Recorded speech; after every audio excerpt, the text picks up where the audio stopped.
You are standing in the center of a room filled with applause, yet the sound reaches you as if filtered through layers of thick, soundproof glass. It is a strange, suffocating sensation, the feeling of being entirely present, yet fundamentally absent. You have spent years meticulously stacking the bricks of your own pedestal, ensuring every angle is polished, every achievement displayed with just enough humility to seem genuine. But tonight, as the spotlight burns white-hot against your skin, you realize that the foundation is not built on stone. It is built on the suffocating, frantic architecture of fear. You are terrified that if someone were to look just a little bit closer, if they were to peel back the fabric of your tailored suit or the rehearsed cadence of your voice, they would find nothing underneath. Just a frightened child masquerading as a titan, holding a fragile script written in invisible ink. You are the architect of your own mirage, and you are waiting for the exact moment the audience realizes the building is empty. This is the quiet agony of the ascent. Every professional milestone you cross, every accolade you pin to your lapel, feels less like a reward and more like a debt. You tell yourself that this is success, but your internal ledger tells a different story. It whispers that you are merely a scavenger of favorable circumstances, a master of timing, an accidental traveler who stumbled into a role you were never meant to play. The contrast is visceral. In the office, you are the calm, decisive force that commands respect. You navigate complex negotiations with an ease that makes others marvel. They see the composure, they see the steady hands. They cannot see the tremor in your chest, the way your heart hammers a frantic rhythm against your ribs as you analyze your own performance for the smallest hint of a flaw. You are constantly double-checking your own sanity, measuring your thoughts against an impossible standard that you invented yourself. The overthinking is a persistent, low-humming static in the back of your mind, a background noise that never ceases. You analyze every email, every casual comment, every shift in a colleague's gaze, searching for the telltale sign of exposure. It is a relentless, exhausting game of chess where you are both the player and the board. Sometimes, late at night, when the city lights reflect against your window like distant, cold stars, you catch your own reflection. You look into your own eyes, seeking some spark of recognition, some remnant of the person who started this journey. Instead, you find a stranger. The person in the glass is tired, not the kind of tired that sleep can fix, but a weary, soul-deep exhaustion that stems from the sheer, unremitting effort of keeping up appearances. You have become so adept at performing competence that the performance has eclipsed the performer.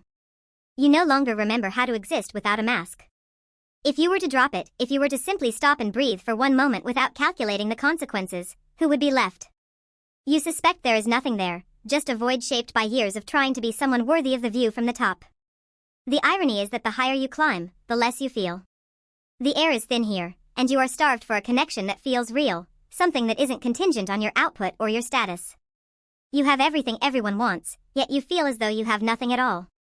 You are a ghost inhabiting a life that looks perfect from the outside but feels like a hollowed-out shell from within. The fear of exposure is not just about losing your job or your reputation, it is the existential dread of being seen for who you truly are, or worse, finding out that you truly are nobody. You keep running, keep achieving, keep adding to the pile, hoping that eventually, the weight of it will drown out the whisper of your own inadequacy. But the whisper only gets louder. It is a taunting voice that reminds you that luck is not a permanent state and that eventually, the curtain must fall. You watch others around you, their perceived ease, their apparent contentment, and you wonder if they, too, are holding their breath. Are they all just actors in this theater of competence? Or are you the only one who didn't receive the memo on how to exist without constantly questioning the legitimacy of your own presence? The isolation is absolute. You cannot talk about this with your peers because admitting your fear would be the very evidence of the fraudulence you are trying to hide. So, you remain in the center of the spotlight, smiling the smile you have practiced, bowing to the applause that feels like gravel under your feet. You begin to understand that the Hao Kuang, the radiant glow you once chased, is nothing more than a strobe light meant to blind the onlooker. It is designed to distract from the fraying edges of the illusion. You have become a curator of your own museum, carefully polishing the exhibits while the building itself starts to tilt on its foundations. The anxiety isn't about what you might fail at, it's about the fact that you have already succeeded, and you are utterly terrified by the realization that success didn't change the person you are inside. You are still the same scared individual, just with more to lose and a longer drop if you fall. This is the truth you carry in the quiet moments between meetings, the secret you tuck away beneath layers of professional jargon and polished ambition. It is the heavy, anchor-like feeling in the pit of your stomach that makes it hard to swallow, even when the feast is laid out before you. You are the prisoner of your own high expectations, serving a life sentence in a gilded cage of your own design. Tonight, as the event winds down, you retreat to the bathroom and splash cold water on your face. You look at yourself in the mirror again, really look this time, past the expensive watch and the styled hair. For a fleeting second, the mask slips. The panic is still there, sharp and cold, but underneath it, there is a flicker of something else. Not resolution, not peace, not yet, but a bitter, hard-earned clarity. You realize that the imposter syndrome isn't a glitch in your character, it is the price you have paid for living a life designed by someone else's definition of value. You haven't been found out yet, not because you are a master of deception, but because everyone else is too busy managing their own masks to look at yours. The world is just a collection of lonely people pretending to be legends.